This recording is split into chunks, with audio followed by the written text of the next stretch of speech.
নমস্কার বন্ধুরা, রুম্পাস লিটিল ওয়ার্ল্ডে আপনাদের স্বাগত। আপনারা কেমন আছেন? আশা করছি আপনারা ভালোই আছেন, আমরাও ভালো আছি। আজ আরও একটি নতুন ভিডিও নিয়ে চলে এসেছি। দেখতেই পাচ্ছেন, ভিডিও দেখে বুঝতে পারছেন যে আজ কি ভিডিও নিয়ে এসেছি। চলুন আজকে সবাই মিলে যাই চারমিনার। আমার সাথে সাথে আপনারাও দেখতে থাকবেন। চলুন যাই।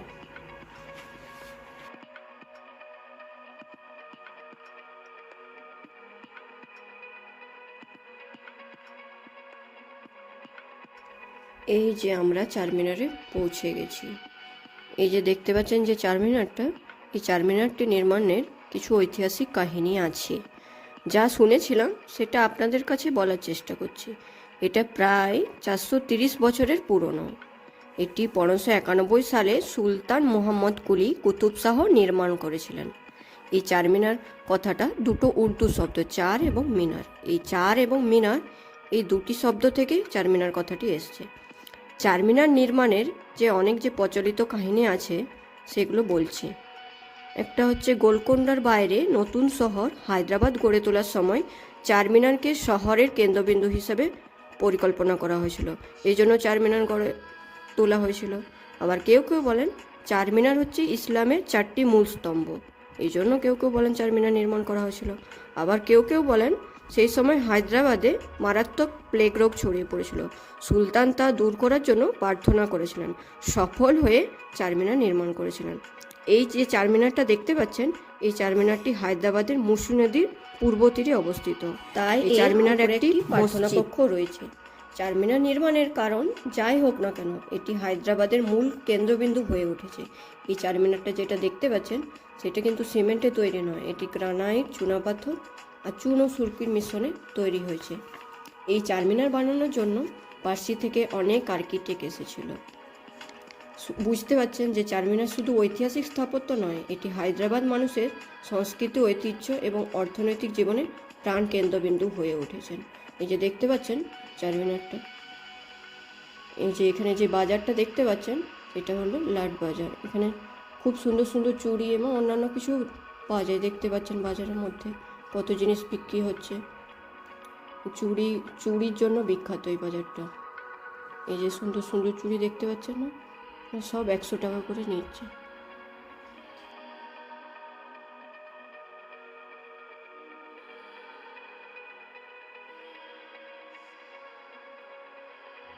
এই যে মন্দিরটা দেখতে পাচ্ছেন এটা হচ্ছে ভাগ্যলক্ষ্মী মন্দির। এটা এই চারমিনারের গায়েই রয়েছে।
এই যে লাট বাজার দেখতে পাচ্ছেন সে তো চুরির জন্য বিখ্যাতই, চুড়ির সাথে সাথে এখানে অনেক রকম ব্যাগও পাওয়া যাচ্ছে, পার্স, ক্লাচ, মেয়েদের লেডিস ব্যাগ। এখান থেকে আমি একটা ব্যাগও নিয়েছি, কিন্তু বার্গেনিং করাতে এতই ব্যস্ত ছিলাম যে ভিডিও তুলতে ভুলেই গিয়েছি।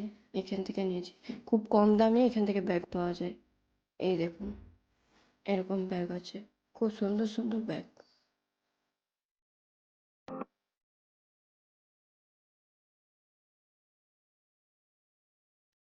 এই দেখুন, এখানে খুব সুন্দর সুন্দর হারও পাওয়া যায়, এখানে মুক্তোর হারও পাওয়া যায়। এই এই জন্য এখানে একে পার্ল সিটিও বলে। এখানে খুব সুন্দর সুন্দর মুক্তোর হার পাওয়া যায়, আর এটা মুক্তোর জন্য প্রসিদ্ধ এই শহরটা।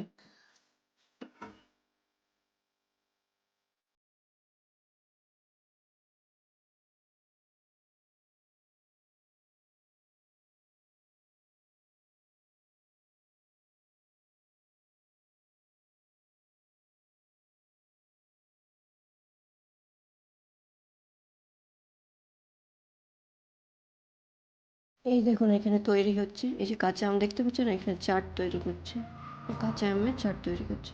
এই দেখুন, আমরা দুটো কুলফি নিয়ে নিয়েছি। আমার তো কোথাও বাইরে বেরালে আইসক্রিম, কুলফি এসব খেতে খুব ভালো লাগে, তাই নিয়ে নিয়েছি।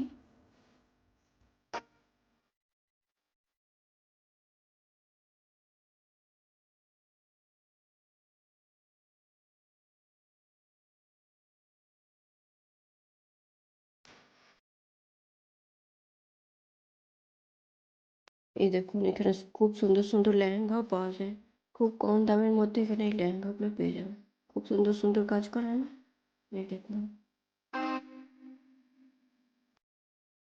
এই চারমিনারের উপরেও ওঠা যায়। এই চারমিনারের উপরে উঠতে গেলে 149টা প্যাঁচালো সিঁড়ি দিয়ে উপরে উঠতে হয়।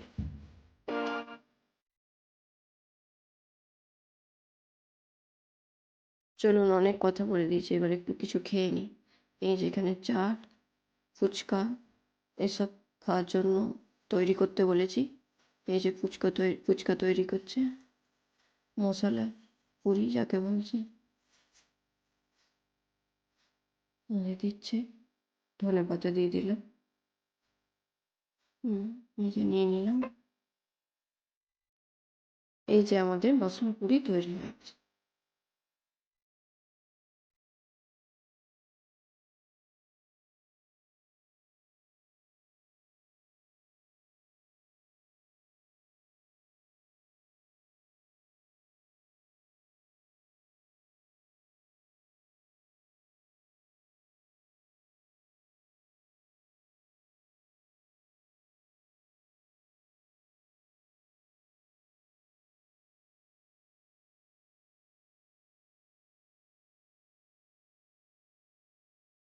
এই দেখুন, এর পাশে একটি শিব মন্দিরও আছে।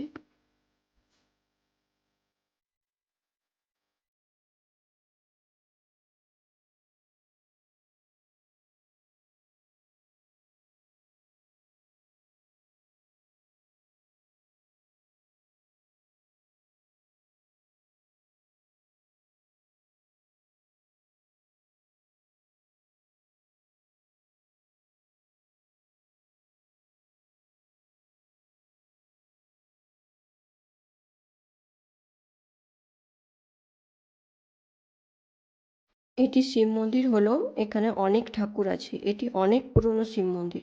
আমরা চলে আসলাম এখানে প্রণাম করতে।